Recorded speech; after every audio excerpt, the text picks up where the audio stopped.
it's the people that might have a sin that they're haven't completely let go of, or might have a resentment in my case that they didn't want to let go of, that question the comfortability of the situation. I got to do them too. I know Mom knows that too. May I make a comment? Even though it's a different verse, as I kind of read down a little bit, is still in chapter 40, but down on verse 11, it starts and it says, "He will feed his flock like a shepherd. He will carry the lambs in his arms, holding them close to his heart. He will gently lead the mother sheep with their young." That even there, it sounds like comfort that he's lending comfort, not only giving them food,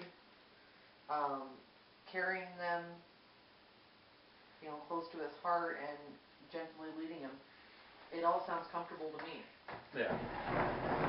Yeah, just with this Bible here, this was, I have to put it this way, this was one of Michael's Bibles, and he actually gave it to me to have and stuff like that. But I look at, it's the Rainbow Bible, so it's got the different colors and stuff like that. Yeah. And basically all the verses that you have been talking about comes up in, comfort, but it comes out in the green color here, which is indicated for love. Comfort is love. To me, in essence. When you can't get, comfort zones, like I said, she knows I have certain comfort zones that this is, with you guys here, and with what we're doing right now, too, is out of my comfort zone. I am being very truthful with you. I say that.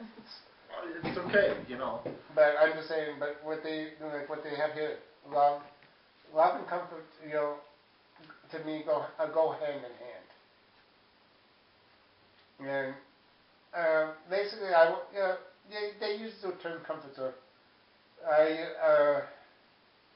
That's lack of better words. That's government type stuff. But I look at it.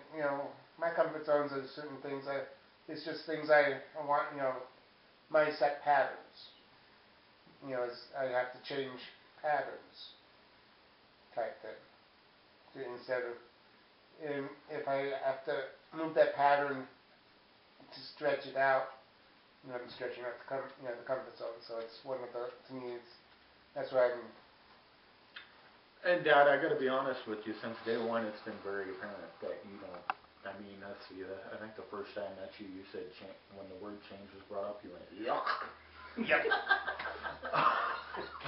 We don't go there. But stepping out of your comfort zone is something that every Christian, in my opinion, needs to do. Oh, I know that.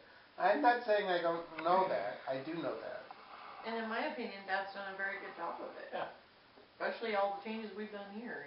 Basically carrying the house part. A little. Mom asked me last night on when we were asking me what's wrong and everything, and she did bring up, is everything around the house changing too fast and stuff like that. And she's stepping on toes there with me at times when she does some of that. And then actually not stepping on them, kicking them to get me to move in a different direction type thing. And just like with the business, I think I've stalled out on the business a little bit. Now, Dad, I'm not to pick on you, but how do you brought this up? How do you feel that would best benefit you with some of these changes that are going on? The business, actually having a living room upstairs that you can sit in, stuff like that. Having two roommates that are kind of pains in the rear. No, you're not.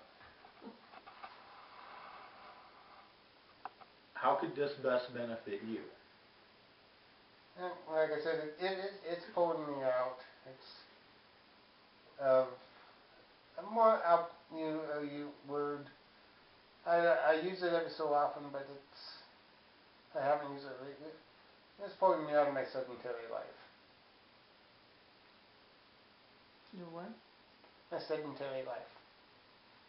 Basically, if I'm roughly translating right and correct me, is the routine. He has the routine, he wants to stick to it, and when the routine gets screwed up, it screws him up. 51 verse 12. And that reads, yes, I am the one who comforts you, so why are you afraid of mere humans who wither in the grass and disappear? This is the verse that I kind of got that what I call spiritual slap in the face on Sunday, because I was not wanting to go to church due to but when it came right down to it was like, why am I upset with Joe Blow or Jack and Jill or anybody like that?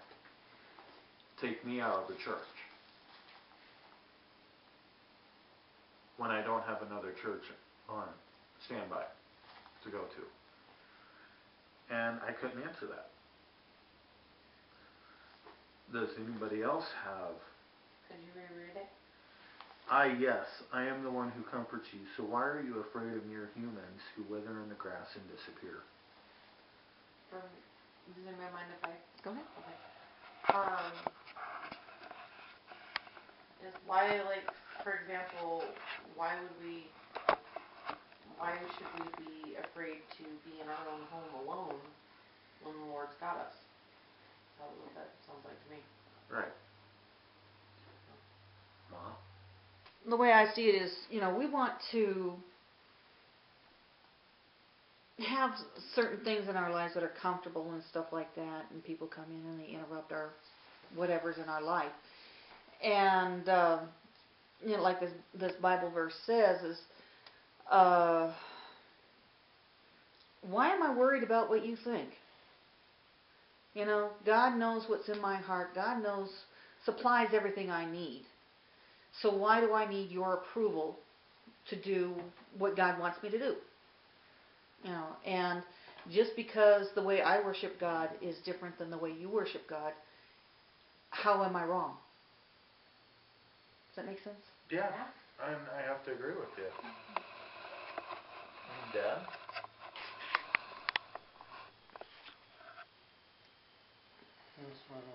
That one is how it does is, even I am he who comforts you. God is telling them, I'm the one that I will comfort you. Why are you making them? And then it goes on, who are you? Who are you? He's talking about that you fear mortal man. The mortal man, type thing. Yeah, and so anybody can pop off with this one. Is this a comfort verse or is this a comfort zone verse? Or can it be both? I think it would be a little bit of both, really, because you part of you lets people tread on you,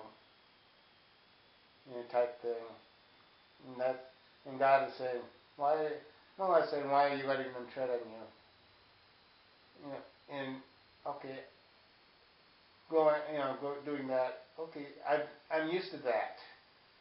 If I start standing up to them, as other people, or not listening, that's going to change me. But it makes it, I have to rely on your comfort, God's comfort, instead of, okay, this is comfortable with me, let me be walked on, type thing, more put down. Would it change you for the good or for the worse? And I speak the proverbially you, not and I know what you said. But I think, probably, if you realize that God is the one that comforts you, and if you're going to change, not be walked on, it's going to change you. It'll make you stronger. It'll help you. It'll help you in the long run to live your life the way it needs to be. And this is one of the things I get